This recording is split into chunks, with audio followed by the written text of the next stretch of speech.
Our one complaint is there's no window trim. Oh yeah, they actually took the plaster and wrapped it right around to the window, and that was a simple detail that they were looking for back then. Yeah, we've got these beautiful crown moldings and other woodwork around the house. We would love to have something to match around the windows. Makes sense to me. I think I can help you out with that. All right, great. Okay, I noticed that on the interior doors around your house you have this colonial trim right here. I went to the lumber yard and I got a colonial trim also, but the proportions are a little bit different and the size or the width is just a little bit narrower. Now, I could buy this exact one, but we'd have to have it custom made, so it's going to be a lot more money. You know what? The window's on the other side of the room. I think I'm okay with the stock. All right, well, I agree with that. Okay, so now when we apply the casing around the window, you can see that our first problem is that the window stool that exists is too short and the apron is too short. So we'll have to remove those to get started. Okay. This stool goes all the way from the inside to the exterior part of the window, so I can't just pull it out. So I'm going to chisel it away piece by piece. All right, now you can see what we have here. We have a window stool in, but our ears are left long, and I did that on purpose because we now have to establish the length overall. Now what I'm going to do, around the inside of the window, we're going to have a piece of wood that's called an extension jamb. This is a scrap. He's going to put it in here, and I'm going to put my casing on the surface of that, but it's going to have a 1/4 inch reveal right here. Now to get the correct length for the window stool, I take my scribes and I put them against the outside edge of the casing, and I set them for the outside edge of the stool. I then turn them around the corner, marking the edge of the casing, and I mark the stool like that, and that's my right length. I'll do the same thing on the other end. Now I'll just cut it to length. Now our stool is cut to length. And when I cut the length, I eased over each end to match the outside edge with my plane and some sandpaper. I see. Now we're going to put it in place.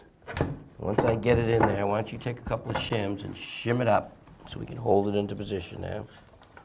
Get them in there, yep. Okay, now I want to make sure that I didn't shim it up crooked. I don't want it pitched like that. So I'm going to check it with my square off of the window. And it's pretty tight, so that's straight. Now I'll do the other end. Okay, that looks pretty good. Now what I want to do is I want to tack it in place.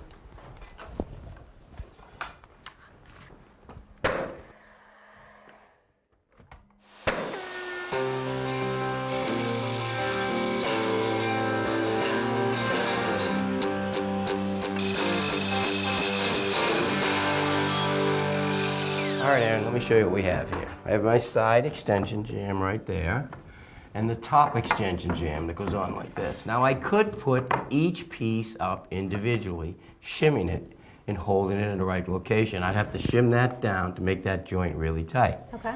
Once it's all shimmed and nailed, we then take our side casing and would hold that up and position it on the line, like that, line it up, and then nail it off.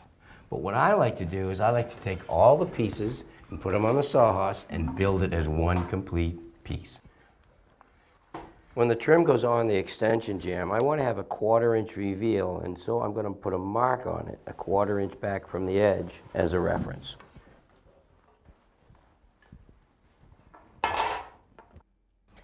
I want to screw the head jamb to the side jamb using 2 screws on each side, but I want to pre-drill the holes so they don't split.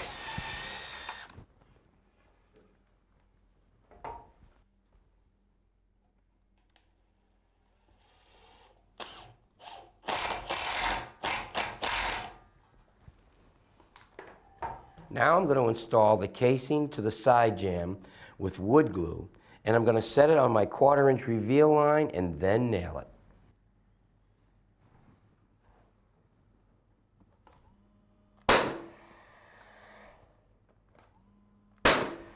The corners of the window are 90 degrees. To make a perfect miter cut, 245 degrees will make up a 90. I'll glue each miter and nail it through the side.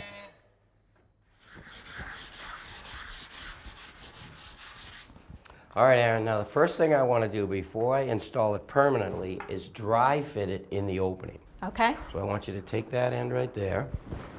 And we'll put it up there. Let's get the bottom in there first, and then we'll just bang it in place. Okay.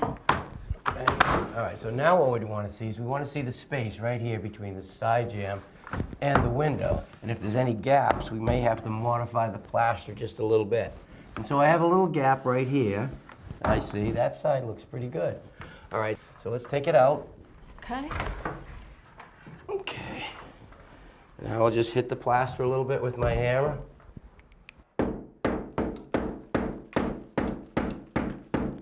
Ready? I'm ready. All right, now what I did is I put some foam in there and all the little holes to keep the air out.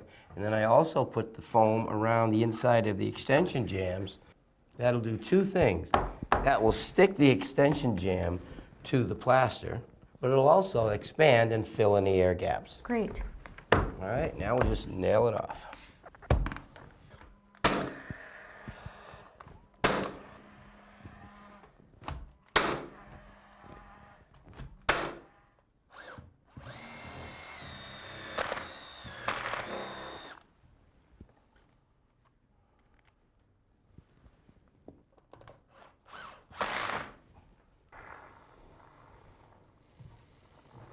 Now the last thing to go on is the apron.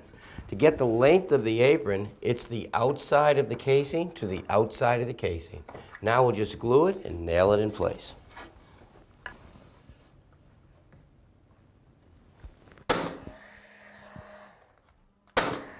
Well, Aaron, your window is all trimmed. What do you think? I love it. This is exactly what we were hoping for.